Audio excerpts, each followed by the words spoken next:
Okay, so this is part 2 in a 4-part series that I'm doing on getting shredded. Part 1 was how do we get fat? How does the body get fat? This is part 2. How do we not get fat? How do we not get fat? Part 3 is a step-by-step guide to getting shredded. Part 4 is strategies to help you get shredded easier. Before all that, I want to draw your attention to something. The year is almost 2025. Despite the abundance of knowledge, books, research, experiments, supplements, drugs, gym access, fitness classes, equipment, gym equipment you could just get at home, coaches, trainers, fitness influencers, YouTube channels, your own personal experiences, all these science-based stuff, the fact remains that you're still not satisfied with your physique. You're still not where you want to be. In fact, I've had a bunch of wealthy clients that they could have whatever they wanted, but they still weren't happy with how they looked. They were unsatisfied. So even money couldn't buy that. In our modern time, despite all this, you're still not happy with where you're at. There's so many people in the world that are not satisfied with how they look. So how do we not get fat? You expend more energy than you consume.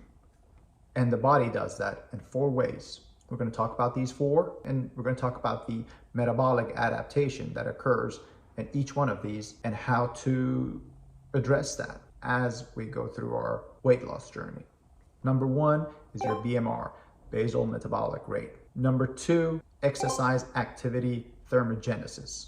Number 3 is non-exercise activity thermogenesis. And number 4 is the thermic effect of food.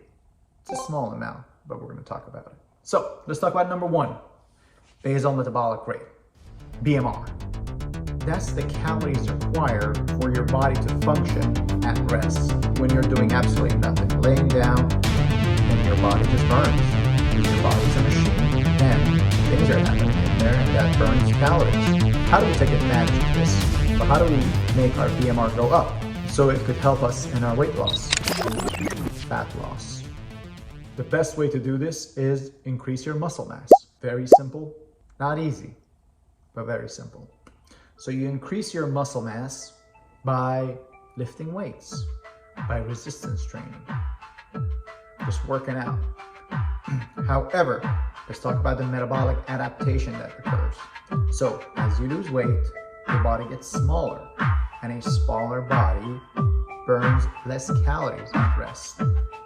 Yeah, you put on some muscle tissue, but you're also getting fitter. It doesn't really even out though. You're still at a better place having more muscle tissue on you. You burn more calories, but you gotta note that a smaller body burns less calories at rest. So you kind of have to accept that. Hey, when I'm getting leaner, I'm burning less at rest than I used to 3 months ago when I was heavier. So now our expectations are realistic, but definitely upping your muscle mass helps with that. Number 2, exercise activity thermogenesis. That's you working out, running, getting on the Stairmaster, lifting weights, going to a Pilates class. So the metabolic adaptation that takes place is that you're getting fitter, your body's becoming more efficient. You're going to end up burning less calories than you did when you started this journey. One way to address this is having some sort of a tracker, Fitbit, watch, or whatever. They are not accurate, but what it does is you could use it to make sure you're burning the same amount of calories that you used to 3 months ago. Maybe initially when you started your fitness journey, an hour of walking would give you, let's say, 400 calories. But now that you're fitter, you're more efficient, it only gives you maybe 300 or 250 or something for that hour. So if you have a tracker, you could go maybe an hour and a half. Instead of just walking, switch to the Stairmaster, which gets your heart rate higher, and you could burn the same amount of calories you used to 3 months ago. Now that you're fitter and you're more efficient, you could introduce Stairmaster. What the tracker does, it allows you to make sure your output stays high as you're leaning out, as you're becoming fitter. So this way you're offsetting that adaptation that naturally occurs. Number 3, non-exercise activity thermogenesis. This is your needs. These are the calories you burn just going about, living your life, going to work, going up the stairs, typing, doing your dishes, fidgeting is a big thing. Day-to-day activity, basically.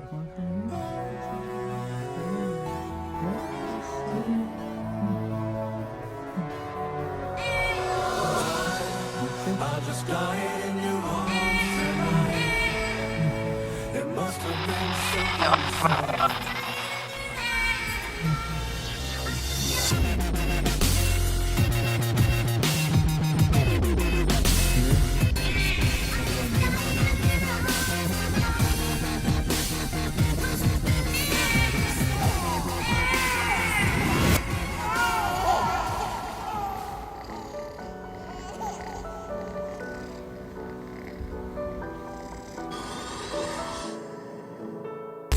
So one way to take advantage of this vector is take the stairs. Always take the stairs. That automatically increases your needs for the day. The 10,000 steps a day is very popular because of this. It's a strategy to up your needs. Instead of using the dishwasher, wash your dishes. And all these things, they do add up. And it ups your daily burn by maybe 200, 300. It goes a long way.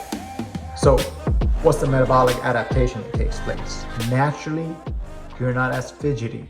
Naturally, you might find yourself taking the elevator instead of the stairs. You might find yourself leaning a lot on things, you know, you're just like this zombie thing. A lot of leaning happens. This happens subconsciously. Your body just is calmer. You're like on the slow mode, chill mode. Tell me about it, Stud. I got chills, they're multiplying. So one way to offset that, like I mentioned, is the 10,000 steps a day. Those steps kind of offset the natural adaptation that occurs when you're not fidgeting as much, or you're leaning, or you're just not as hyperactive. Now, the fourth way that our body burns calories is the thermic effect of food.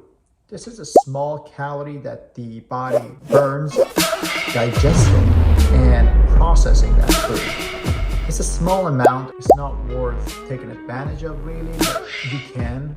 One way to do that is looking at the 3 food groups that we have: protein, carbs, and fats. Protein has the highest thermic effect. 20% of the protein that you eat is actually used to digest and process it. 10% of the carbs that you eat is used to process it and digest it. And only 5% of the fat that you eat is used to metabolize it. With that said, if you have a high protein diet, that 20% adds up. Goes without saying that the metabolic adaptation that takes place in this area, the thermic effect of food, is that now that you're eating less, not as much food is coming in. There's less thermic effect of food happening, right? Then again, like I said, it's such a small amount that doesn't really matter. But if you want to take advantage of this, just make sure a bulk of your calories come from protein. I myself would rather have more potato or fats, actually. I'd rather have 20 grams of extra peanut butter or 100 grams of extra potato versus more chicken. But maybe you want to take advantage of the 20% thermic effect that protein provides. So those are the 4 ways that our body burns calories. We could use it to our advantage to help us in our weight loss journey and not get fat.